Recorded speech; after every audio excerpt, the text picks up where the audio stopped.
This episode of The Travelling Epicurean was made possible by these sponsors.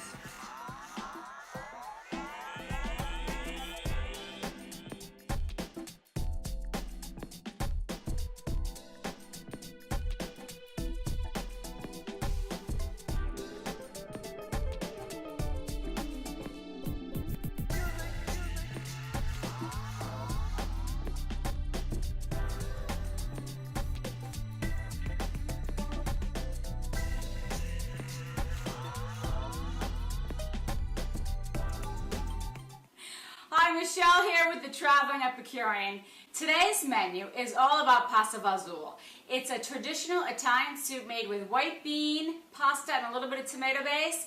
It's super delicious and wicked easy to make. Let me show you what we're going to need to get started. This is what we're going to need to start off our pasta fazool. We're going to need pancetta, carrots, onion, celery, and garlic.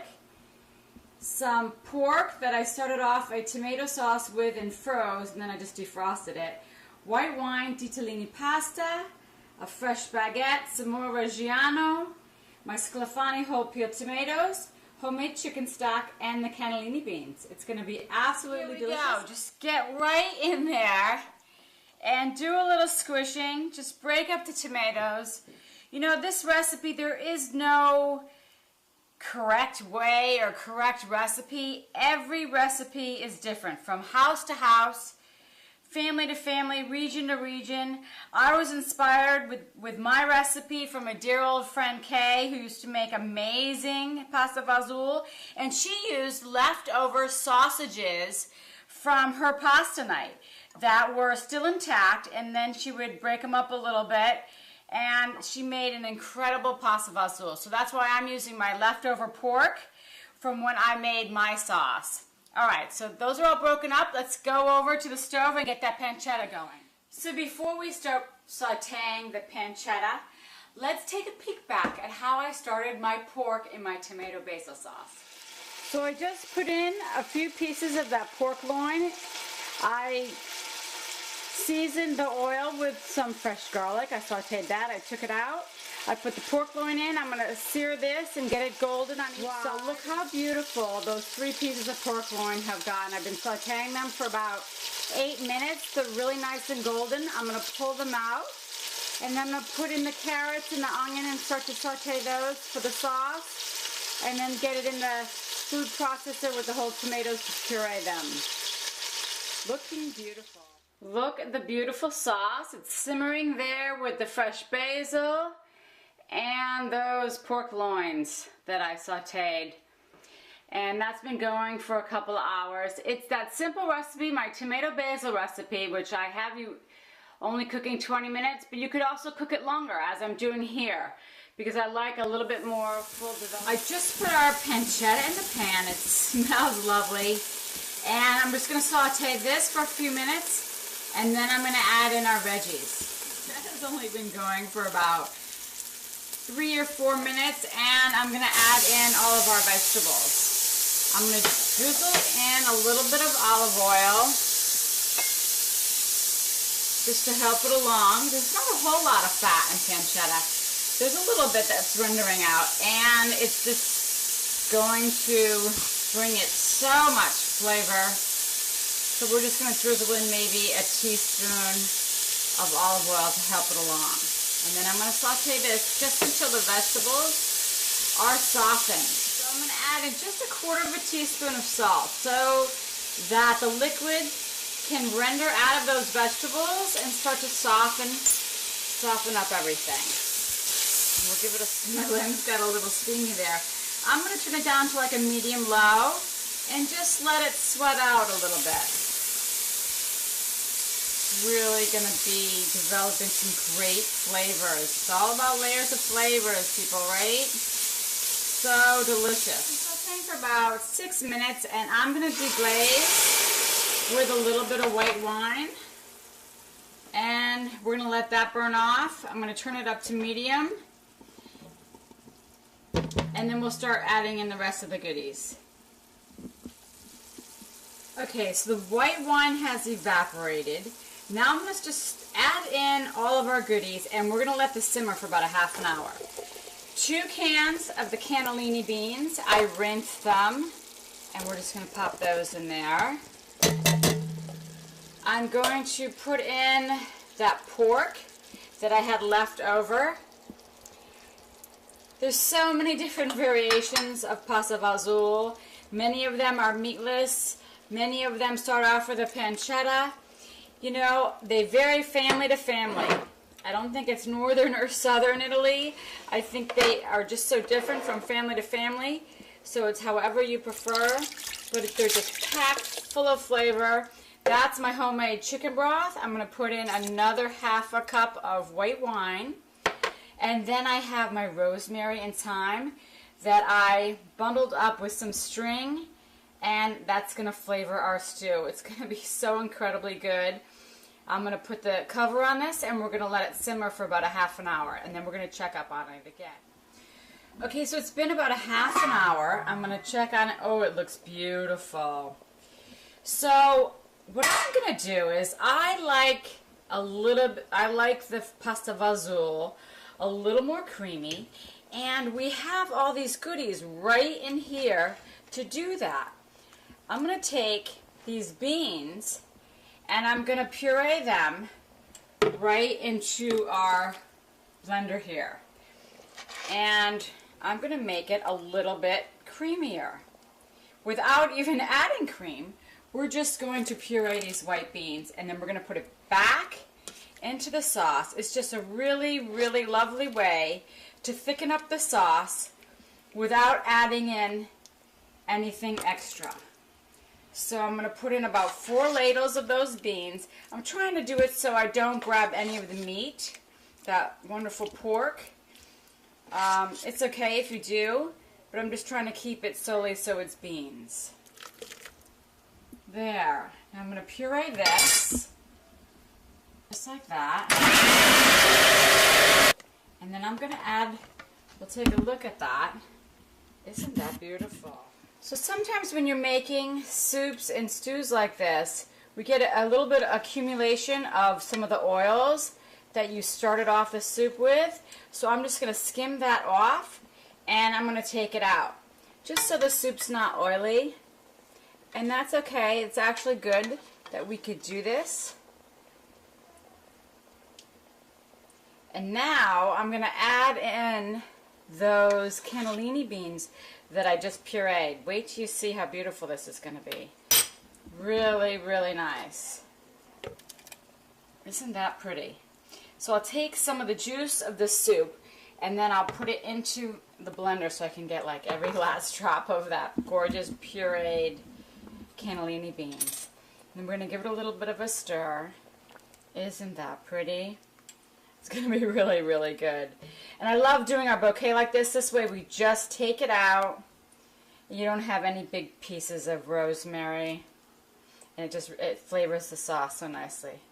So see how the texture has changed a little bit. I'm going to let this go for about 15 more minutes. And then we're going to add the pasta right into the soup. And so when the pasta cooks, it's going to release some of its starches. And it's going to get even a little bit thicker. It's going to have such a gorgeous texture. It's going to be unbelievable. Isn't that pretty? Alright, so now I'm going to add in tortellini pasta. And that's going to soak up and release starches into the soup. And it's going to make it really luscious and gorgeous. In fact, what I'm going to do is I'm going to take out this bouquet right now because we really don't need that anymore. It's done its job and now it can leave. And we'll let that pasta cook through. And then we'll have some soup. Really thickened up. You can actually see the pieces of pork and the pancetta and those lovely beans. It's really, really nice. And I'm going to dunk my bread. Yes, you've caught me again. Really, really good. We're going to add basil to it. Basil goes so well with tomatoes that when we put the basil in, it's going to give off a really nice perfume. And then all of that rosemary and thyme are just going to be these wonderful flavors, these undertones. Look how gorgeous that is. Simply beautiful. All right, so now what we'll do is we're going to sprinkle a little bit of Parmesan on there. And if you want it a little bit thinner, you could always add a little bit more water, because as it starts to evaporate, you know, you're going to lose some of that liquid. And we'll drizzle some basil. These flavors are just amazing. And then what I love to do is a little drizzle of olive oil, really good olive oil. I use different olive oil for my drizzling in my salads than I do for my cooking. Isn't that pretty? Looks incredible. I cannot wait to have a bite. And then I shave some Reggiano Parmigiano on top, of course. It's absolutely amazing. I'm excited for you to make this. I just love this dish. It's not overbearing on the tomato. I love that you can puree some of those cannellini beans and make it creamier without adding a heavy cream. You're going to love this dish. I can't wait for you to make it. You can find this recipe at thetravelingepicurean.com. Have a great day.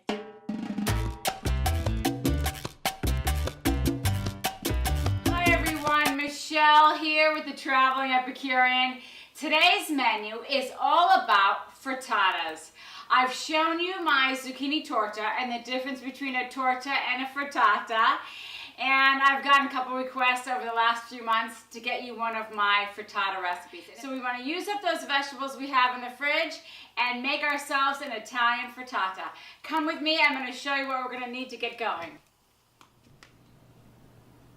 This is what we're going to need to make our frittata today. We have a dozen eggs, thinly sliced sweet onion, Reggiano Parmigiano, some half and half, Gruyere cheese that I shredded myself, baby bellas, fresh kale, Campari tomatoes I'm going to thinly slice and decorate the top with, salt and pepper and olive oil, and our 10-inch cast iron pan. It holds the heat nice and evenly, and that's what we're going to be sauteing and putting the frittata in when we pop it into the oven. I really love frittatas. I mean, you can use all the vegetables that you have left over in your fridge, mix them in with the eggs, and pop it in the oven, and you have yourself a really nice dish.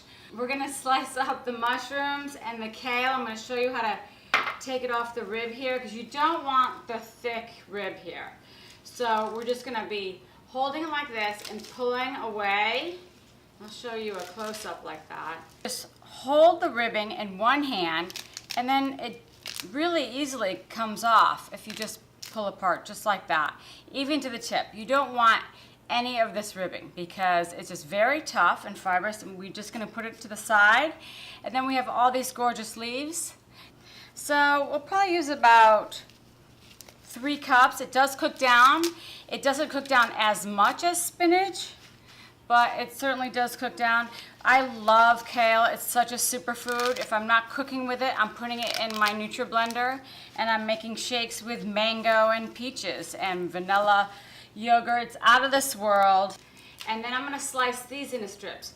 They're a lot thicker than using spinach. So we want to slice them thin, and then they're going to saute really nicely after we get the onions and then get the thinly sliced mushrooms in there. All right, so we have this mound here, and now I'm just going to thinly slice so it helps to saute, because there's really more substance to this than a bunch of fresh spinach. What I like about kale is it's really plentiful. 3 large stalks gave us 3 cups of sliced kale. That's pretty nice. All right, so I'm going to take the baby bells, and I'm going to take off all the stems, and I'm going to thinly slice this. We have to saute the onions and the kale and the mushrooms. There's moisture in here. You don't want moisture in your frittata, because that's not good for the texture. In fact, it's important to also use dairy in your frittata. Otherwise, you get kind of a spongy texture and not really a lovely, almost custardy texture. It's not going to be as custardy as, say, a quiche, because we're not using half as much dairy product in there, but you are going to use, for 12 eggs, we're only going to use 1/2 cup, and it makes all the difference in the world. So we're gonna thinly slice these mushrooms. Sauteing the onion first, then the mushrooms, and then we'll add in the kale last. Then we're gonna beat our eggs, and we'll add the eggs in and the cheeses. And I'm gonna slice up these Campari tomatoes, and we're gonna decorate it. It's gonna look really, really beautiful. And then it's only about 23 minutes in the oven. You don't want a burnt egg. There's nothing worse than burning the eggs, so you want to keep an eye on that.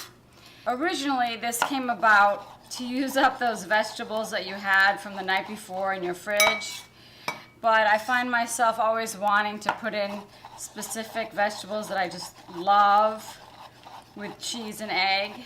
So we have our thinly sliced mushrooms, our thinly sliced onions. The onions are gonna make the kale a little sweeter. It's gonna add some sweetness to it. I'm gonna slice up those tomatoes, and right now I'm going to crack the eggs and get all the eggs in there. What a fun dish this is. You don't have to have it hot. It could be room temperature. It's a quick and easy dish for guests. I love making frittatas. My mother used to make these when I was young, and I think it's just a universal dish. Everybody loves a frittata. I'm whisking my eggs. You want to season also as you go along. We're going to render out all the water from the vegetables. I'm going to add some salt to my eggs right now and my half and half. You really need dairy. You don't want your frittata to have a spongy, rubbery texture to it. So it's really important to put in some kind of dairy. You don't want 1% or 2%, that's like adding water. So you might as well not add that at all. But a creme fraiche or a sour cream, half and half. I always add heavy cream to my quiches, but this is not a quiche, it's a frittata. So and we're not adding in half as much dairy to this frittata as we would add in for a quiche anyways. Alright, so that's ready. So let's get over to the stove and start sauteing these onions. Okay, the pan is good and hot. I'm going to add in my onions. Hear that sizzle? That's what we want. We're going to do the onions for about 5 minutes. I really love the sweetness that this Vidalia onion adds to the frittata. And since we're not using spinach and we're using my superfood kale, it's a little more hearty and earthy. So I feel like the sweet onions really help to complement that earthiness of the kale. So we'll let those go for about 5 minutes, and then we're going to add in our mushrooms. Oh my goodness, I love the smell of onions cooking. The aroma that it gives off, it smells really, really good. Okay, I'm going to add in the mushrooms. We've just gotten them a little bit golden. They're going to keep caramelizing as we're cooking our mushrooms too. And now I'm going to add a little bit of salt to help render out all of that moisture. You don't want the moisture in the frittata, as I mentioned before. It's just not a good match for great texture in that frittata if you have too much water. So it's just all about sauteing and layering with a little bit of seasoning as you go along, because eggs certainly need seasoning.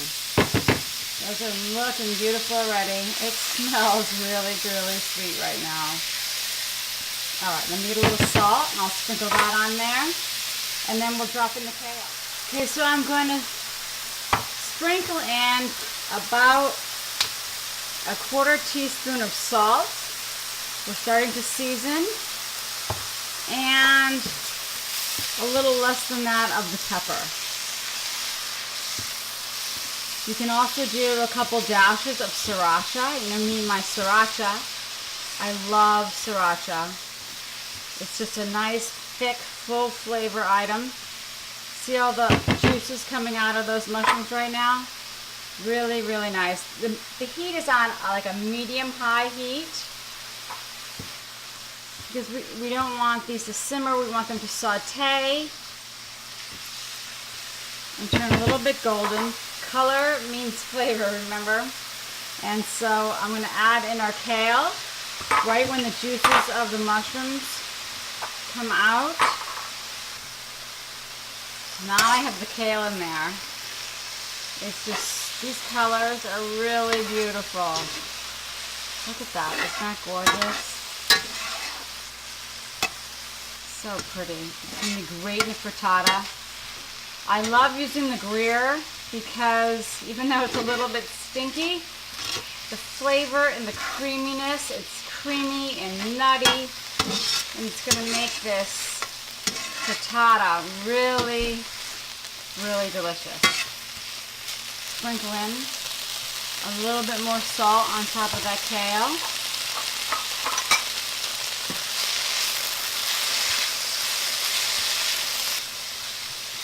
We really don't need the kale completely wilted. We're just trying to extract the moisture out of our vegetables here. So I think that looks really, really nice. I'm going to add the cheese to the eggs, and then we're going to pour that over our kale and mushroom mixture. Okay, I turned the stove off. I see the kale is wilted, and everything looks absolutely perfect. I am going to give a little bit of pepper, because I haven't done that yet. And then, taste it, because you want to make sure that it's properly seasoned. Perfect. All right, so I have our 12 eggs, which I did beat up before. I added in the Reggiano. I took out a half a cup of my Gruyere because that I'm going to layer on the top underneath the tomatoes. And we'll just mix that in there. And then I'm going to pour this egg mixture right into our pan with all our goodies, our mushrooms and our sauteed onions and kale. Oh my goodness, that looks so good. And give it a mix, it'll help to distribute all the ingredients evenly so you don't have big clumps. Oh, that looks so pretty. I cannot wait to have a bite of this. Okay, now I'm going to layer some more Gruyere right on top of that. And then I'm going to show you what I'm going to do with the tomatoes. I guess being with my art background, I like a little bit more color. So these really nice Campari tomatoes are going to be perfect on there. Okay, I'm going to decorate the top of my frittata with these really pretty tomatoes. Isn't that beautiful? I'm going to pop this in the oven right now, and this cast iron pan will retain the heat, so it's going to keep cooking just a little bit after I take it out of the oven. Look how gorgeous this is. Oh my goodness, it just came out of the oven.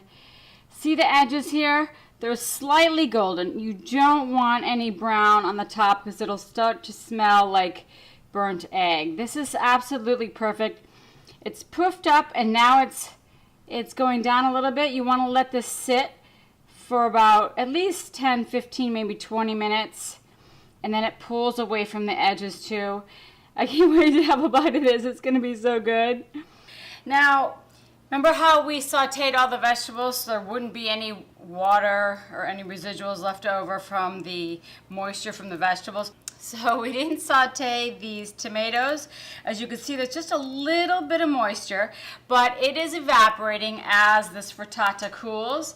So a little trick I'll show you is just to sprinkle some Parmesan right on top, and then that just soaks up any of that little bit of juice that comes from those sliced Campari tomatoes.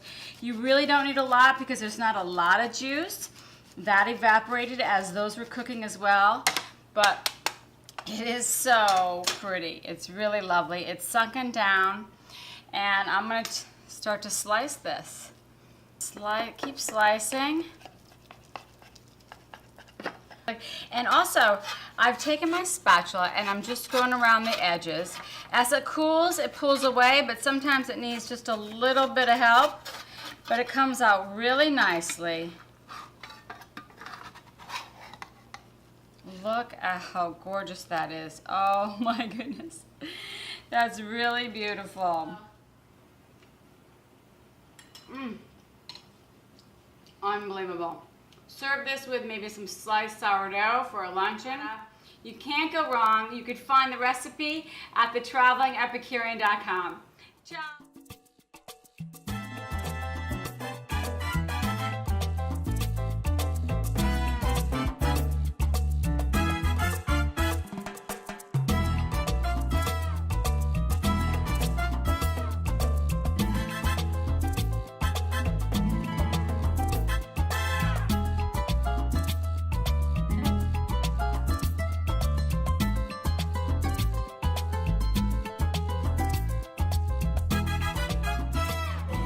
Don't be afraid of the kale.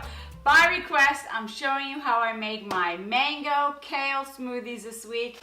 Absolutely delicious. I drink 2 of these energizing smoothies every single week. You're gonna love this. Come on over here and I'll show you what we're gonna need to get this going. This is what we're gonna need to make our mango kale smoothie. I have fresh kale leaves. I'm gonna need a cup of that. I have a cup and a half of frozen mango, a 1/4 cup of frozen sliced banana, 1 ice cube, a teaspoon and a half of grated fresh ginger. I have Cabot vanilla bean Greek yogurt, and we're gonna need light apple juice. This is a cup and a half. I'm gonna get this all in the blender and we're gonna start making our smoothie.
Unbelievably delicious.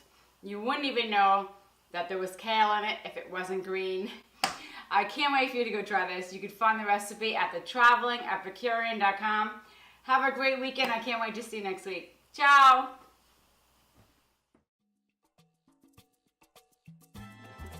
Are you afraid of kale?